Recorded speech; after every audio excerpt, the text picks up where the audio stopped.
cutting the defense budget, our own budget here in the United States? The cost of it is negligible in any case. But since you mentioned economics, it's negligible. It's actually, it's again, risk sounding casualty. It's negligible in point of casualties. It's not war at all. These are not warfare casualties. These are attrition casualties. These are the sort of numbers an army loses by being in existence, from training accidents. It's not much worse than that. It doesn't cost a great deal. What does cost a lot is keeping some of the Karzai government going, perhaps not money well spent. Since you mentioned the economy, the main product of the Afghan economy, which is opium poppies, we insist belong to the Taliban. Why we do this, I do not know. Why we say we insist that you have a monopoly on the production and sale of Afghan-only product is beyond me. It's the last human sacrifice we make to the Nixon doctrine of the war on drugs. And it may be the end of the enterprise. I think it's of the greatest importance that we stop saying to the Afghans, we've come to liberate you, and if you will just now stand still while we burn your only cash crop. And that since we've noticed that all over the world there's a shortage of painkillers, we'll buy the stuff from you while you learn to grow other things. Of course, we should encourage diversity and make it into analgesics, which we need to do. We already pay the Turks to do this as it is. Why not give the Afghans the contract? There's such a shortage of imagination in considering this as a war of liberation and social transformation, but that's what it could be. As well as what it is, which is a test of will, that we can't lose.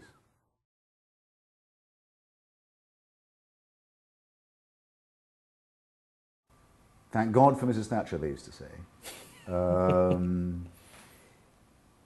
As if she was, if you like, a deliverer, deus ex machina. I don't think she ever, not until her very last days, where she did show slight signs of queenliness, not queeniness, queenliness, did she seem to think that. I think she just thought that the British people had it in them to do better than the fantastic mediocrity of the 70s. The sort of grim, dirty, rude, low productivity, resigned. He used to be the most overrated man in America and running for the position of most overrated man in the world. He's now, I think, lost both simply by being himself. He's a nullity, he's a hole in the air. The triumph of Baptist rectitude, I think. The most you ever want to see of how perfect it can be. A great man of ideas and of action, but very rarely met in combination. A man who could write about Freud, about surrealism, about literature and art. Wrote a wonderful article called The Struggle for Cultured Speech, saying the thing that was wrong with the Russian was how full of cursing and slave talk it was. A person of heroic proportions and qualities. And for one brief time, which makes him imperishable in history, the leading rhetorical opponent and warner against both Hitler and Stalin in Europe at the same time, and a martyr to that struggle. Someone whose place in history hasn't yet been established, but the only one of the early 20th century Bolsheviks who is really worth considering still in the 21st. Václav Havel, perfect for my profession and yours.